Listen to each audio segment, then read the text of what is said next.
core of it was finally refined in 1872 in what is typically called the General Mining Act of 1872, and that's not its proper name. It was had a very long name Congress had that they gave to it, and that's not important. But basically what they did was they established the first rights of miners, and what they recognized at the time was that, like other settlers, such as homesteaders and woodsmen who were making their living by harvesting trees or they were getting rocks, they basically recognized that these early settlers, they should have protection under the law.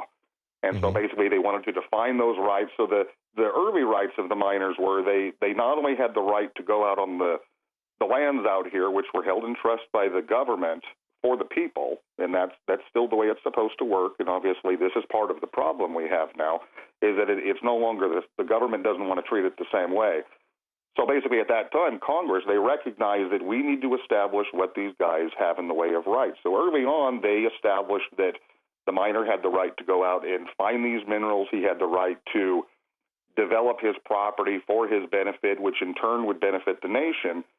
And in return, he would have some protection under the law from whether it's the government or other miners or other users. And basically what they recognized was that in addition to that, early on, the miners had what they called exclusive possession and enjoyment of their property within the lines of their claim. And the way it works, you go out upon the land you find an area that's unclaimed, and you go out there and you look for minerals. And if you find a valuable deposit of them that you think is worth your time doing, you have the right to claim that, and that's done by recording it, filing a location, posting a location notice on the site. So just kind of recording it just like you would if you're going to buy land to put your house on. And here in Texas, for example, it's very common when we buy a home that those mineral rights do not transfer. They're held by previous people. So we all need to understand, as people are looking at this, that there's different levels of property rights even on the same piece of land. And we also need to understand that a government that doesn't recognize our property rights will treat us as if we were property, will treat us as if we were slaves. So to cap this up, these miners went out there in about 150 years ago, and about the time of the Civil War, they're mining this. They set this up as governments. Congress recognizes this officially in 1872, but then we have this thing called the BLM that's created to ostensibly manage federal lands. And let's go to 1955. In 1955, there's a Surface Resources Act, and I think this has something to do, at least the BLM is claiming that it has something to do with this particular case. So explain that to us, and explain how this older mine, which goes back to the early 1870s, is grandfathered in and not affected by this 1955 Surface Act. Right, yeah, so the 1955 Surface Resources Act, this actually has everything to do with it, and we agree with BLM that it does have everything to do with it.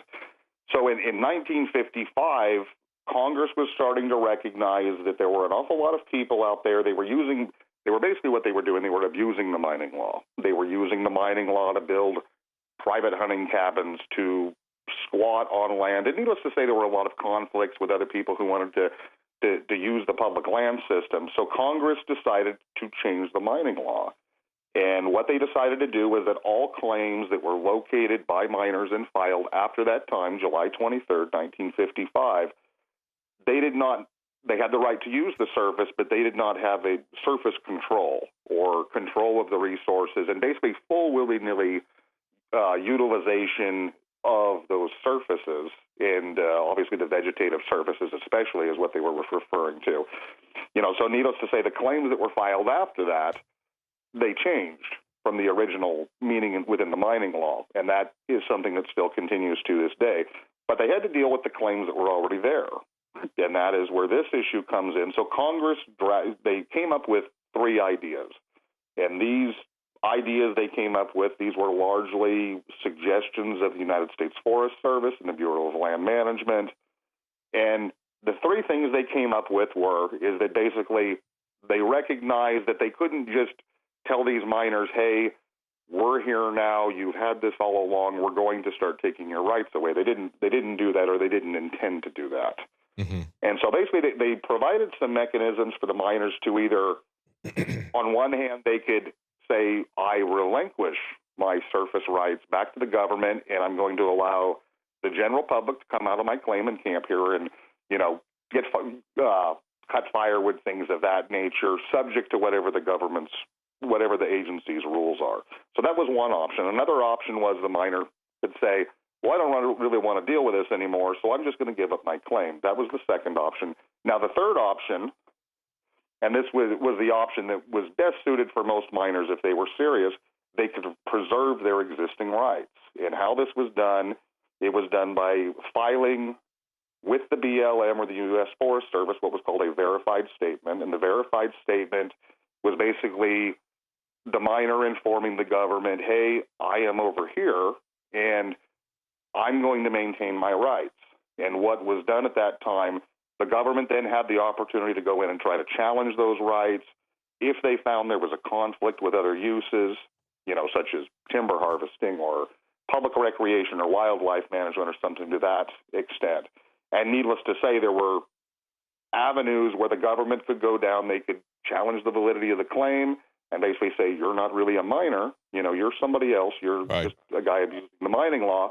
And needless to say, the government set up guidelines that they had to follow to either basically to take that surface away from the miners. Okay, that's good. And now let's talk about this specific case, the Sugar Pine mine. This is the one where we have the conflict. Am I correct to say that the BLM is saying that because of we're exercising these surface rights regulations, and yet you're saying that the Sugar Pine mine has already registered in a grandfather clause position, right? Is that correct?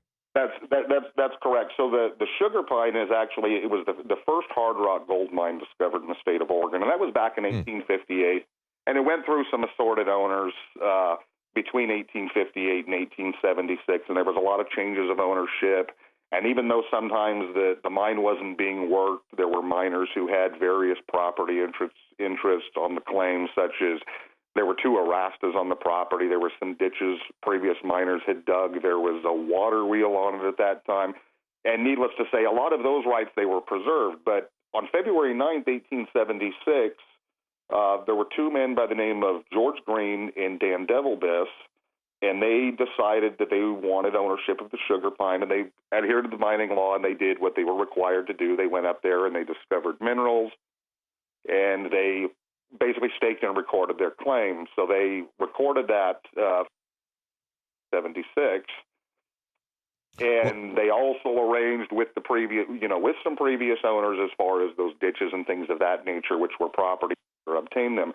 So that is, this mine has been active and has maintained a current chain of title since those 2 individuals, February 9th, 1876. Dan Devilbiss, who was a co-locator on that claim, he actually sold out to George Green's brother.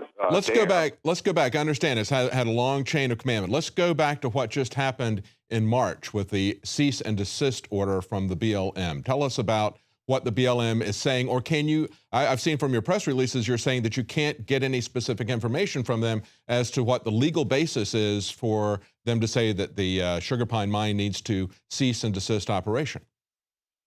Well, it's both. I'll tell you what actually started this is the owners have been actively, have been under current ownership for 3 years. They've owned the mine for 3 years from the previous owner, and we have a complete chain of title all the way back, and they've spent a lot of money, and we've all spent a lot of time doing research to establish that. And BLM does not dispute that the chain of title is that long. That's one thing to point out. Even they don't dispute that.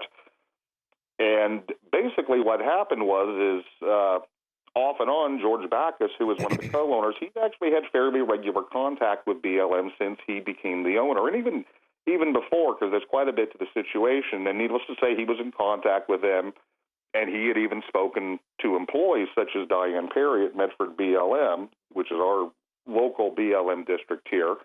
And she was quite well aware that he was there and what his intentions were, and that basically, George's background, he has a lot of heavy equipment operation background as far as road building. That's what George used to do, was he used to build logging roads until the timber industry was destroyed here. So needless to say, they were very well aware of that. What kind of sparked this, even though George had actually maintained pretty routine contact with local BLM people, and I've spoken in the past to local archaeologists and stuff, and they were certainly aware of George's ownership, and I think they kind of had a basic idea of. Yeah, give us an idea, because we're gonna run out of time shortly here. Kirby, give us an idea of what the BLM is saying. Certainly, they recognize that this is a very long chain of title. What are they complaining about here? Basically, what happened is there were two of their employees came out to the area, and they actually ran into the mine caretaker, but opposed to going to his front door and knocking on the front door and saying, "Hey, we're BLM guys. We're here. We have to do some work in the area." They basically disregarded that, and they started poking around the camp and didn't identify themselves when they left. And the caretaker called the owners, and he says, "Hey, I have these people. They're trespassers. What do you want me to do?" And the owner said, "Please stop them. Find out who these people are, because we have our economy locally is devastated. We have a lot of problems with thievery and vandalism and things like that." And the owners were very concerned, and he said, "Please find out who these guys are. I'm on the way." So basically, they challenged their authority, and that made them mad? Is that what you believe instigated all this? That's pretty much what it is, is basically, as these two guys were coming out, they were on quads behind two locked gates, and the caretaker took his truck, he blocked the road, and he stepped out in front of the truck, and he had a pistol at his side in his hand. He didn't have a holster, but he just held his pistol at his side, and he waited for him, and they rolled up, and he said, "I'm the caretaker here. I need to know who you are and what you're doing. You're running around the camp taking photos." And they said, we're BLM employees. And he says, "Okay, I would like you to identify yourself. I want some identification." And they said, "Well, we don't have to do that." And he said, "No, you really do." He says, "Tell me who you are." So they showed their cards, and they did identify themselves as two BLM archaeologists. And he said, "Okay, that's fine." He said, "You guys have a job to do. You guys can, pretty much do as you need." But he said, in the future, he says, this is a pre-55 claim. He says, we do have surface rights.